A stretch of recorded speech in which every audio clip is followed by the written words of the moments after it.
Hello friends, मैं Abhishek Kumar examandar.com में आपका स्वागत है। दोस्तों फिर वही से मैं बोल रहा हूँ कि सब्सक्राइब पहला सेकंड और दूसरे सेकंड में बेल आइकॉन को दबाएं, ठीक है। जितने सपोर्ट करेंगे, जितने मुझे प्यार देंगे, उतने हम लोग और हौसला से आपके लिए वीडियो बनाएंगे, ठीक है। तो ये कंटिन्यू कीजिए और आइए हम आगे देखते हैं अगली क्लास पे। पिछली क्लास में हम लोगों ने भारतीय संविधान पर जब चर्चा किया था उसमें हम लोगों ने भारतीय संविधान की रचना पर बात की थी, संविधान सभा पे बात किया था, प्रांतीय विधानसभाओं पे बात किया था और अंतिम रूप से हमने बात किया था कि अंतिम रूप से भारतीय संविधान को कब स्वीकार किया गया, ठीक है। तो अंतिम रूप से हम लोग देखें 26 नवंबर 1949 को भारतीय संविधान को अंतिम रूप से स्वीकार किया गया, अर्थात हमारा संविधान इस तिथि को बनकर तैयार हो गया, ठीक है। तैयार हुआ तो हमने बात किया था कि इसमें कितने क्या क्या थे, भाग कितने थे, अनुच्छेद कितने थे और अनुसूचियाँ कितनी थी, ठीक है। तो हम लोगों ने बात किया था कि जब संविधान को अंतिम रूप से, देखिए क्वेश्चन भी बहुत बार पूछता है, बहुत एग्जाम में पूछा है कि भारतीय संविधान को अंतिम रूप से कब स्वीकार किया गया या भारतीय संविधान बनकर कब तैयार हो गया, ठीक है। तो 26 नवंबर 1949 को संविधान अंतिम रूप से बनकर तैयार हुआ और संविधान मतलब कि अंतिम रूप से बनकर इसी दिन, अंतिम बैठक की बात नहीं कर रहे हैं, संविधान सभा की अंतिम बैठक तो जनवरी में होगा 24 जनवरी 1950 को, पर संविधान को जब बनकर तैयार हुआ अंतिम रूप से जब इसके स्वरूप को स्वीकार किया गया वो तिथि 26 नवंबर 1949 थी, जिसमें 22 भाग 395 अनुच्छेद, ठीक है, और 8 अनुसूचियाँ थी, ठीक है। ये सब भारतीय संविधान जो बनकर तैयार हुआ इतने चीज उसमें मौजूद थे, ठीक है।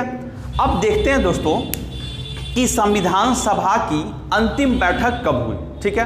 तो हमें पता है कि जब हम संविधान की प्रस्तावना पढ़ेंगे तो उसमें दिया हुआ है कि 26 जनवरी 1950 को हम संविधान को आत्मसात और आत्मार्पित करते हैं, मतलब स्वीकार करते हैं कि हमारा देश का ये भारत का संविधान है, हम इसे एक्सेप्ट करते हैं और इसे पूरे देश में लागू करते हैं। कब से? 26 जनवरी 1950 से। पर संविधान सभा की अंतिम बैठक की बात करें तो 24 जनवरी 1950 को क्या हुआ था? संविधान सभा की अंतिम बैठक, ठीक है, अंतिम बैठक, संविधान सभा की अंतिम बैठक 24 जनवरी 1950 को हुई थी, ठीक है। और इसी अंतिम बैठक में हम लोगों ने डॉक्टर राजेंद्र प्रसाद को, संविधान सभा की अंतिम बैठक 24 जनवरी 1950 को हुई थी और इसी बैठक में हम लोगों ने डॉक्टर राजेंद्र प्रसाद को क्या किया, भारत के राष्ट्रपति के रूप में स्वीकार किए थे, ठीक है। कब? 24 जनवरी 1950 को संविधान सभा की अंतिम बैठक में, ठीक है, हम लोगों ने डॉक्टर राजेंद्र प्रसाद को भारत के राष्ट्रपति के रूप में स्वीकार किए थे, ठीक है। इतना हुआ। अब हम देखते हैं कि संविधान लागू कब हुआ देश में, पूरे देश में संविधान लागू कब हुआ और उसी डेट को क्यों हुआ, ठीक है। उसी डेट कब लागू हुआ? तो लागू हुआ 26 जनवरी 1950 को, ठीक है। संविधान अंतिम रूप से तैयार किया गया 26 नवंबर 1949 को। देखिए दोस्तों, ये डेट पर याद रखिएगा, डेट पे गौर कीजिएगा, क्योंकि बार बार बहुत सारे एग्जाम में डेट पूछते हैं कि संविधान को अंतिम रूप से कब स्वीकार किया गया, संविधान सभा की अंतिम बैठक कब हुई, डॉक्टर राजेंद्र प्रसाद को किस बैठक में राष्ट्रपति के रूप में स्वीकार किया गया, ठीक है। और नेक्स्ट क्वेश्चन पूछेगा संविधान कब लागू किया गया पूरे देश में, ठीक है। तो ये दो डेटों पे 26 नवंबर 1949 और 24 जनवरी 1950 पे हम लोगों ने बात किया। अब हम बात करते हैं संविधान को लागू कब किया गया पूरे भारत में। तो 26 जनवरी 1950 को, 26 जनवरी 1950 को संविधान पूरे देश में लागू हो गया, ठीक है, देश में लागू, ठीक है, संविधान पूरे देश में लागू। अब हम बात करते हैं कि 26 जनवरी ही क्यों, 26 जनवरी ही क्यों? कोई और डेट हो सकता था, कोई और तारीख हो सकता था, ठीक है। तो हम बात कभी कभी बहुत सारे क्वेश्चन में पूछ देता है कि 26 जनवरी को ही क्यों संविधान पूरे देश में लागू किया गया। 1950 को चलिए एक क्रम था, जब संविधान बनकर तैयार हुआ तो ये ईस्वी सन तो मायने नहीं रखता, पर डेट मायने रखता है। ये डेट हम लोगों ने क्यों चुना, ठीक है। तो दोस्तों आइए हम बताते हैं आपको, क्योंकि 26 जनवरी 1930 को 26 जनवरी 1930 को 26 जनवरी 1930 को हम लोगों ने पूरे देश में आज़ादी दिवस के रूप में मनाया था। क्या मनाया था? आज़ादी दिवस। ठीक है, आज़ादी दिवस 26 जनवरी 1930 को हम लोगों ने पूरे देश में आज़ादी दिवस के रूप में मनाया था। इसीलिए इस तारीख को हम लोग शुभ मानते थे और हम लोगों ने ये संविधान सभा ये निश्चय किया था कि 26 जनवरी ही वो तारीख होगा, वो डेट होगा जब हम संविधान को पूरा देश में लागू करेंगे। ठीक है, तो ये भी पता चल गया आप लोग को कि संविधान सभा द्वारा संविधान को 26 जनवरी को ही क्यों लागू किया गया, क्योंकि इसी तिथि को 1930 में हम लोगों ने आज़ादी दिवस के रूप में मनाया था। ठीक है, इतना कुछ फिक्स हो गया हम लोग को। अब हम देखते हैं कि हमारा संविधान जो बना, तो हमारा संविधान बनाने में समय कितने लगे, कितने अधिवेशन हुए। ठीक है, समय कितने लगे, कितने अधिवेशन हुए, उस पर बहुत बार पूछता है कि संविधान बनने में टोटल कितने अधिवेशन हुए। ठीक है, और कितने अधिवेशन हुए और इनके प्रारूप पर कितने दिनों तक चर्चा हुआ। ठीक है, तो समय की बात करते हैं, समय। ठीक है, तो हम देखते हैं बहुत सारा क्वेश्चन भी बहुत बार पूछता है। आप ट्रेंड तो चेंज कर रहा है, पर कभी कभी हो सकता है कि पूछ दे, तो हमें छूटना नहीं चाहिए। देखिए, हमें ऐसे पढ़ना है कि कोई भी क्वेश्चन छूटे ना। ठीक है, हम थोड़ा पढ़ेंगे, कुछ ट्रिक यहाँ पर ट्रिक हो, ट्रिक भी पढ़ेंगे, पर हमसे कोई क्वेश्चन छूटना नहीं चाहिए। ठीक है, वही पोलियो वाला अभियान, पल्स पोलियो अभियान, एक भी बच्चा छूट गया, मानो पोलियो रूठ गया। ठीक है, तो पोलियो को भी बचाना है, पोलियो से भी बचाना है देश को, और एग्ज़ाम भी आप लोगों को निकालना है। ठीक है, तो कोई भी क्वेश्चन छूटना नहीं चाहिए। हम बात करते हैं समय। संविधान बनाने में कुल कितने समय लगे, तो कितने समय लगे? 2 वर्ष। ठीक है, 11 महीना। ठीक है, अप्रॉक्स 2 वर्ष 11 महीना, और दिन कितने लगे? तो 18 दिन। ठीक है, 2 वर्ष 11 महीना 18 दिन का समय लगा था टोटल संविधान बनाने में। ठीक है, संविधान के निर्माण में टोटल 2 वर्ष 11 महीना 18 दिन का समय लगा था। और कुल अधिवेशन की बात करें, इस पे कुल अधिवेशन कितने अधिवेशन लगे? तो 11 अधिवेशन हुआ था। ठीक है, संविधान सभा का कुल 11 अधिवेशन बुलाए गए थे, और इन्हीं अधिवेशन में संविधान को एक फॉर्मेट, एक प्रारूप दिया गया और इसे एक अच्छे स्वरूप में पूरे देश में लागू किया गया। ठीक है, तो इतने दिन लगे और टोटल इतने अधिवेशन हुए थे। अब हम एक और समय की बात करेंगे कि संविधान के प्रारूप पे टोटल कितने चर्चे हुए थे, कितने दिनों तक। तो संविधान के संविधान के प्रारूप पर 114 दिन चर्चा हुआ था। संविधान के प्रारूप पर 114 दिन चर्चा हुआ था। ठीक है, ये कुछ फैक्ट्स है जो एग्जाम में डायरेक्ट पूछ सकते हैं कि ये बताइए संविधान के प्रारूप पर कुल कितने दिन चर्चे हुए? 114 दिन। संविधान सभा में कुल कितने अधिवेशन हुए? 11 अधिवेशन। और संविधान बनाने में कुल कितने समय लगा? 2 वर्ष 11 महीना 18 दिन। ठीक है दोस्तों, तो यहाँ तक हम देख लिए कि भारत का संविधान बनकर तैयार हो गया और भारत का संविधान पूरे देश में लागू भी हो गया 26 जनवरी 1950 से। ठीक है, इतना कुछ हम लोगों ने देख लिया। अब हम देखते हैं कि आप लोगों को पता होगा, कमेंट बॉक्स में जाकर जवाब दीजिए कि हमारे जब प्रांतीय विधानसभा के लिए चुनाव हुआ था, तब प्रथम चुनाव कब हुआ था? जुलाई 1946 में हम लोगों ने देखा था। ठीक है, तो जुलाई 1946 में चुनाव हुआ था। तो चुनाव के बाद क्या होता है? एक अंतरिम सरकार का गठन भी होता है। ठीक है, अंतरिम सरकार, क्योंकि आज़ादी के पहले हमारा देश आज़ाद होने वाला था और उस समय एक कैबिनेट बना था। पूरे कैबिनेट मतलब है कैबिनेट जो शब्द आया है वो केबिन से आया है। और एक केबिन जो होता है, बस का केबिन देखते होंगे या किसी ऑफिस का केबिन, उसमें क्या होते हैं? बहुत सारे आदमियों के लिए चेयर लगा होता है और बहुत से आदमी बैठते हैं, तो उसी को कैबिनेट बोलते हैं। वैसा जगह जहाँ पे बहुत सारे आदमी किसी चीज़ बैठकर किसी चीज़ पर डिबेट और डिस्कशन करते हैं, चर्चा करते हैं, कोई कानून पारित करते हैं, उसे कैबिनेट बोलते हैं। ठीक है, तो हमारा अंतरिम मंत्रिमंडल ही बना था। ठीक है, हमारा अंतरिम चुनाव कब? चुनाव जुलाई 1946 में हुआ था चुनाव, और 2 सितंबर 1946 को, जुलाई 1946 में जो प्रांतीय विधानसभा के लिए चुनाव हुआ था, उसके बाद हमारा एक कैबिनेट अंतरिम सरकार का गठन हुआ था। तो अंतरिम सरकार का गठन कब हुआ? तो 2 सितंबर 1946 को, ठीक है। जुलाई 1946 में चुनाव और 2 सितंबर 1946 को क्या हुआ था? अंतरिम सरकार का गठन, ठीक है। बहुत बार क्वेश्चन पूछता है कि भारत में अंतरिम सरकार या अंतरिम मंत्रिमंडल का गठन कब हुआ था? तो अंतरिम मंत्रिमंडल का गठन 2 सितंबर 1946 को हुआ था। अंतरिम मंत्रिमंडल का लिख लेते हैं इसको, मंत्रिमंडल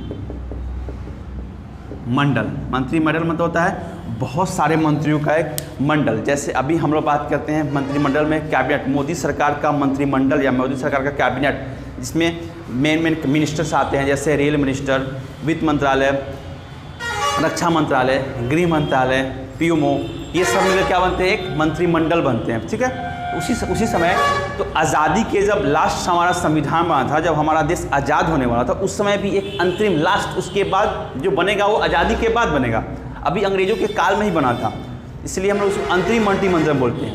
जो नेक्स्ट जो बनेगा वो देश को आज़ादी के बाद बनेगा,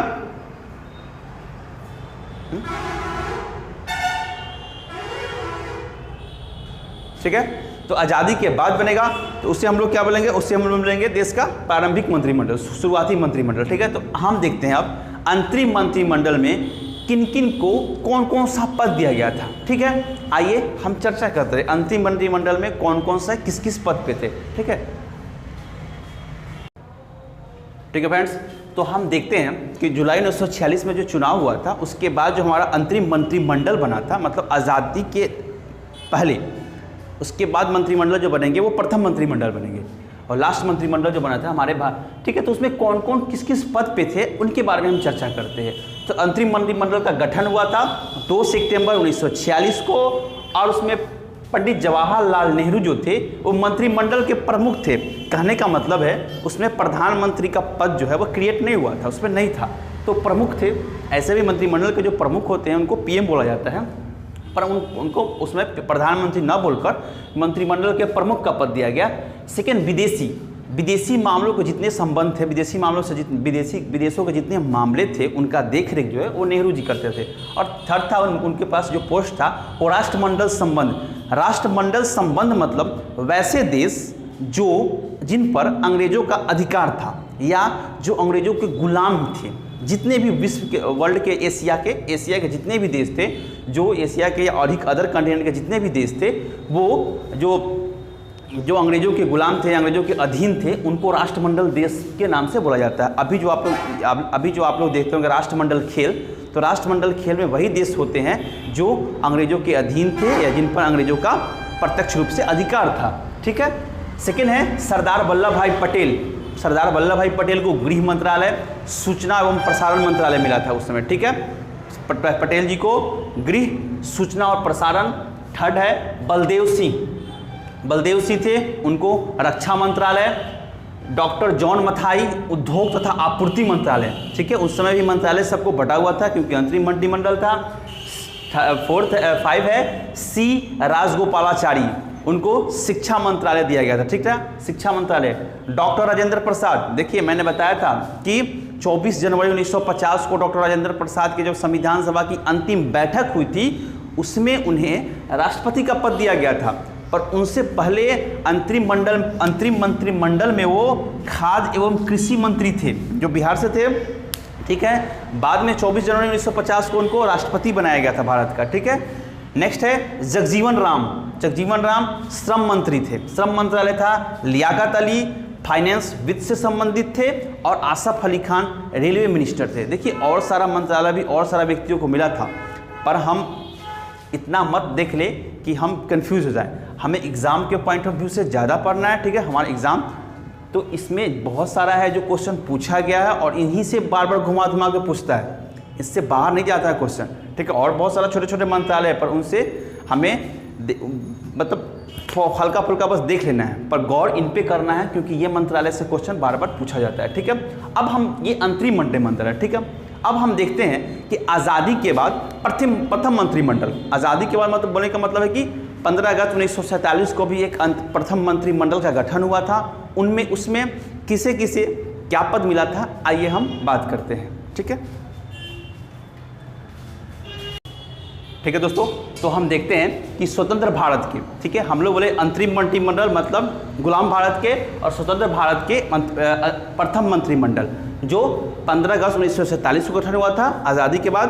तो देखते हैं उनमें कौन कौन सा किस किस पद पे थे, किन्हें किन्हें कौन कौन विभाग मिला था। ठीक है, तो पंडित जवाहरलाल नेहरू को देखते हैं। अब हमारा प्रधानमंत्री का पद क्रिएट हो चुका था, तो पंडित जवाहरलाल नेहरू को प्रधान, और वही विदेश, राष्ट्रमंडल एवं वैज्ञानिक शोध। ठीक है, तो प्रधानमंत्री, प्रथम प्रधानमंत्री बने थे डॉक्टर जवाहरलाल नेहरू। विदेश मंत्रालय था ही, राष्ट्रमंडल देश, वैसे देश जो अंग्रेजों के गुलाम थे या अंग्रेजों का उन पर प्रत्यक्ष अधिकार था।